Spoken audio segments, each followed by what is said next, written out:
where Roger Sishtemi comes in. 2 matches we've played, 4 points so far. Morocco, everybody sees Morocco as, you know, the team to beat in this competition. And now, after those 4 points, we are facing the Atlas Lions.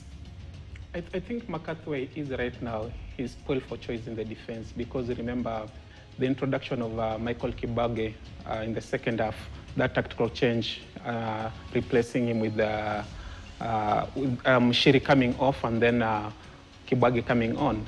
Kibage tried to stabilize the ship. He brought some calmness into that team, and the composure he kept in there, as well as the leadership, gave the other players more energy to push and try to make things tight for the Angolan. So I'm not very much sure how he's going to pair up these players in that backline, because we have Kibage, we have Omija, we have Owino, and then far side we have the likes of Abud Omar, and then on the other side we have Sakari. Mm-hmm. So that's where exactly how we'll try to make sure that we make difficult for Moroccans to penetrate through that defense. But if they manage, then the busiest man on that evening will be definitely the goalkeeper. Probably that is Brian Omondi. But that said and done, we need to ensure that that midfield, the likes of Alpha Onyango, and maybe Mansour Suleiman, as well as Austin Odhiambo, they need to do more work. They need to push themselves to the limit, because the Moroccans are so good on the flanks and they are very fast on the counter. You lose possession on their half, you find yourself trying to backpedal. So they need to be always on both sides, on the Moroccan side and then as well on the Kenyan side, so that at least they can try to ensure they block anything that can't go past the goalkeeper, that is Brian Omondi. Mm-hmm. Hassan, yes. What are we asking Kenyans? Of course, their prediction. Harambee Stars playing Morocco on Sunday, so just want them to send their prediction through 22151. And of course 0759 434 389. That's our WhatsApp number, and also on our social media handles, as well as KTN News. Cedric Musumba, we are playing our 3rd match. Morocco will be playing their 2nd match. They've rested the entire week. Is it advantage Kenya or advantage Morocco? I probably doesn't really take it as an advantage. In fact, if it is an advantage to a team that has just played so recently. Remember, when you go actually to a race for so long, you tend actually to forget about the tactics and how you can arrange. The only advantage maybe to Morocco is that they have been watching Kenya, and Kenya does not actually have the bench, whatever depth that is required in the bench for to bring somebody in to change the permutation and the formula of their style of play. So as to say, Morocco would have known actually all the tactics of Kenya and how they are playing. If it's going defensive, they have seen Kenya 2 matches and how they defend. Who is to come to bench, they know very well at a certain given period of time, Kenya will be introducing so and so. And that is so dangerous to a team of Kenya. What I think, if at all our coach, Ben McCarthy, would be having a kind of a secret card from that particular bench. You have the players like Lewis Badi, who has not actually graced the ground. We have seen in so many often the circumstances where Abud Omar has been a weakling. It's only that he's not being actually spoken to us directly, but watching those 2 games, that wing back has actually been giving advantage to any given team that we have played. Why about if we try and bring in some new lads, fresh bloods into that particular team? And we have the likes of Lewis Badi, we have seen has actually played almost the entire season at FC Leopard, doing a very wonderful job. I was looking at some statistics on, on paper, and for the last 2 games that we've played, actually we've been exploited from, from the wings, both wings, which means our fullbacks are not up to par at the moment. And you know the reason why, Robbie? All along, Kenya has always been playing with wing backs who, and again, have been running back to offer the defensive services. In this particular team that we have, our wingers does not have the defensive capabilities. Each and every time, if it's Ryan Ogam, who is actually been slotted from the first match to play as number 7, does not actually have the capacity to fall back and offer the defensive that is required. Look at Abud Omar all along when he's playing for Harambee Stars down the senior national team. He has been playing alongside Marcelo. Right now, he doesn't have somebody like Marcelo can fall back and offer. The other time was Masudi Juma. Masudi Juma would not have actually run back to come and help him to offer the defensive services. So he's getting exposed. If he was playing with the 2 kind of services, right now he's exposed alone. He needs actually to double up his services and bring the services that are required that particular defense, which has not been the case. In most cases we have seen, And the players are really knowing. Even when we played Angola, Angola came knowing that that's the wing actually to exploit. And that's where the dangerous lines was coming in from. You could see him actually being run around. So what should we do against Morocco? We need to be given options, and that's what I'm speaking about. It's all about the technical bench. We have players on the bench. I've just mentioned Lewis Badi, who actually he's a utility player. He can as well as play as number 2. He can play as well as a number 3 because he's a left footer. What if he tried to slot in, and he's equally very young? Remember, one player who can run very far, who can go for yards, cover so many yards in that particular pitch. Why are we so shy to try out these youngsters? This is their time to play these youngsters and bring them to. We have played Mansour Okwaro at the age of 19, 20 years old. We are talking about this one who's 22 years old. That's the energy we need in this particular team. Don't players at 31 years old and you think that he will go with the energy that is required in that Hassan. But just before Hassan comes, you know what Cedric also, the undoing thing about maybe the technical bench is that, these 2 defenders, that is the number 2 and number 3, was Aboud and then Sakari. These 2, they're only there to defend. They're not adding anything else into the team. They can't go up there and try to bring the crosses. So they're limiting even the team on the attack. And they're not like the modern wing backs. They're just playing the traditional fullbacks period. So even that number 7 and 11, they will not come back because they know we already have people who down there who will do their job. Let's focus here so that we can also try and penetrate the opposition defense. Hassan, hii jina Morocco, kila mtu anaisikia, anasema, yani anaogopa. Why is it so? I mean, why can't we beat Morocco? I think it's because they are playing 11, we are playing 11. I think it's because of experience. I mean, Morocco has been there. And remember, this is not the team that was at the World Cup. Yeah, but when you look at their players, I think they've been together for a while. When you look at their league is superior. When you look at their infrastructure, sporting infrastructure, stronger than us. I think they've played friendlies, we've not played friendlies, we've not been together for long. We've had the new coach, Benny McCarthy. He's trying to find his bearing around. So, and of course, Arabs generally, because of that experience and the exposure. Pia unaogopa Morocco? Definitely, Definitely yes.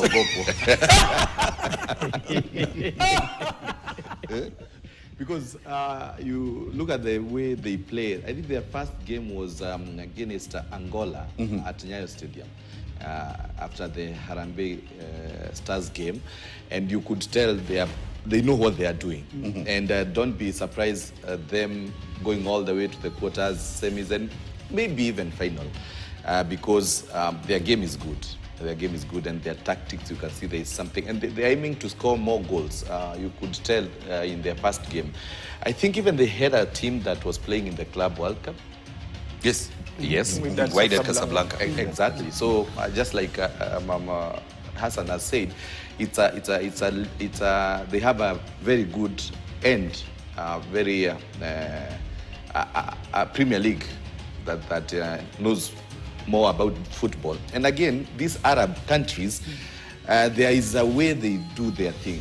Look at Egypt, look at even Morocco, and also South Africa also do something good, though it's not an Arab country. But Robbie, if you may just allow me some 30 seconds. How will Kenya start scoring if at all they are not creating chances? Those are the questions that we need to be asking ourselves. We have been talking of these chances being created from midfield. Who are these midfielders? Of late, for the 2 matches we have watched, our wings are dead. They are not supplying those balls that are required from wings. If not Austin Odhiambo actually holding on that ball and creating chances for himself, we are not moving forward. How will we start moving those balls to the danger area? We want actually to leave our seats as if we are attacking and creating those chances, scoring chances. We are not creating those chances. Are we waiting until Morocco's match to start creating those chances? And do you think it's easier to make such kind of chances against Morocco? Yes, you're saying that we are not having chances, but Hassan, we are having feedback. So, Robbie, to show you how serious Morocco is, yes, they sent their delegation here to inspect the infrastructure because they knew they'd play at Nyayo or Kasarani. They sent their teams here 3 months to the tournament. So that is how serious Morocco is. Let me read some of the feedback here. Tom Kipiegon is a colleague of ours here at Standard Group. Tom Kipiegon says, Morocco 2, Kenya won. It's not even... Oh, Pierre anaogopa Morocco. Pierre anaogopa Morocco. Tom anaogopa Morocco. Okay, fine. Another player in the bench that we need is... Brad Michira. Brad Michira. Yes. Well, Morocco are advantageous over Kenya because that is their second game, while Kenya, this is the third, but Kenya can beat Morocco 1-0. I mean, Kenya can win, eh? Okay. Here, Kenya na Morocco ni kama ya PSG na Denis Atati, are you alive and kicking? Okay.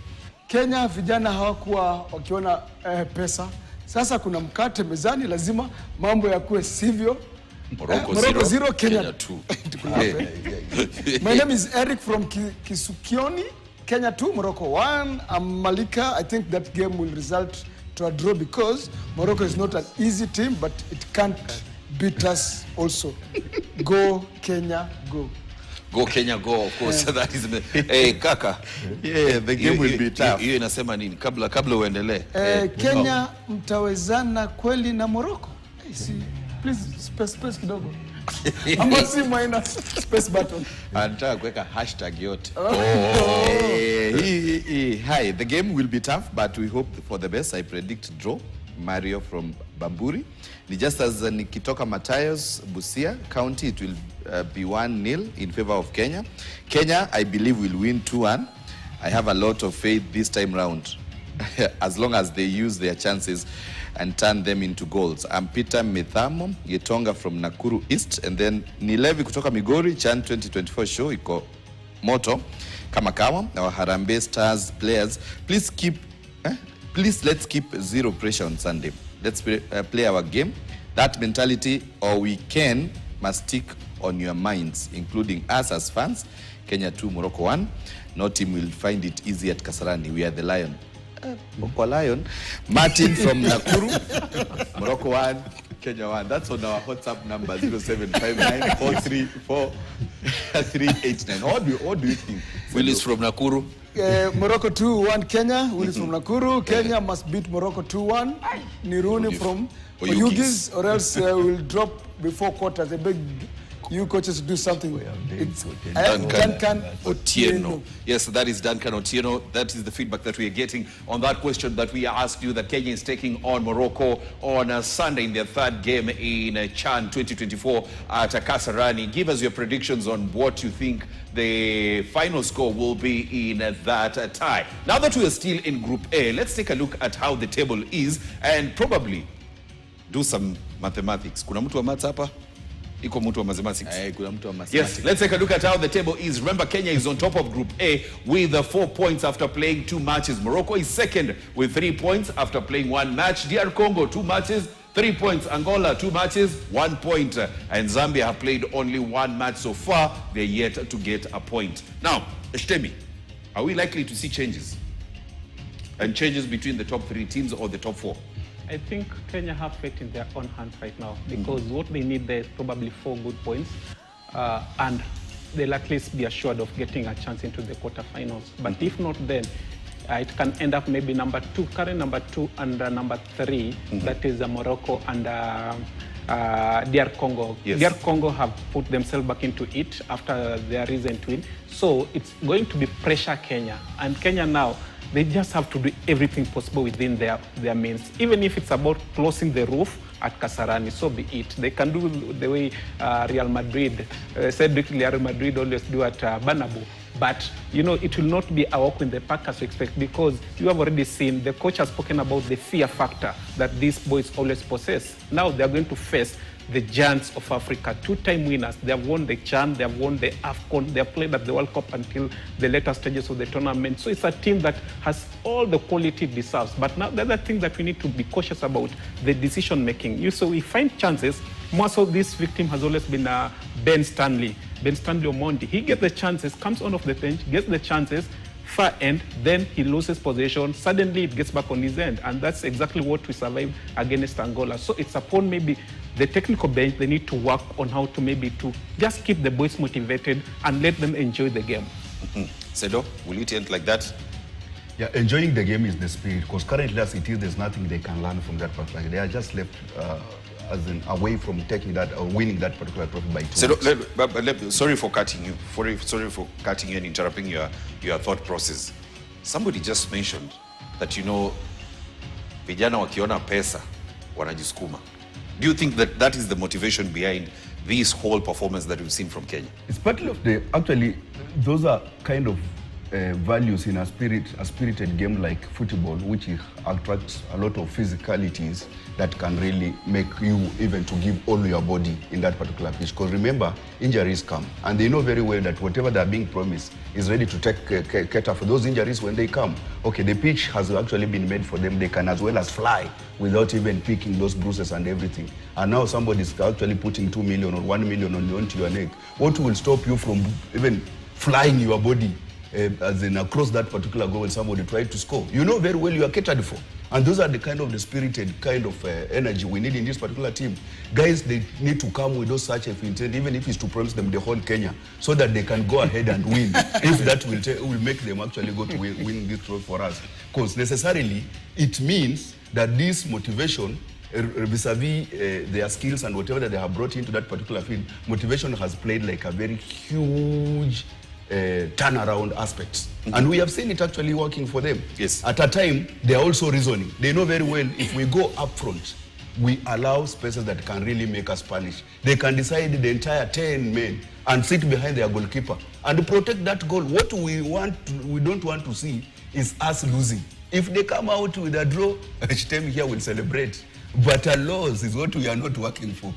You know, if they manage to hold Moroccans maybe in the opening 15 minutes or so, definitely maybe they can take the game to Morocco. But if they concede, let's say in the 5th minute or 7th minute, expect rains of goals at Kasarani. Let me try and be the devil's advocate.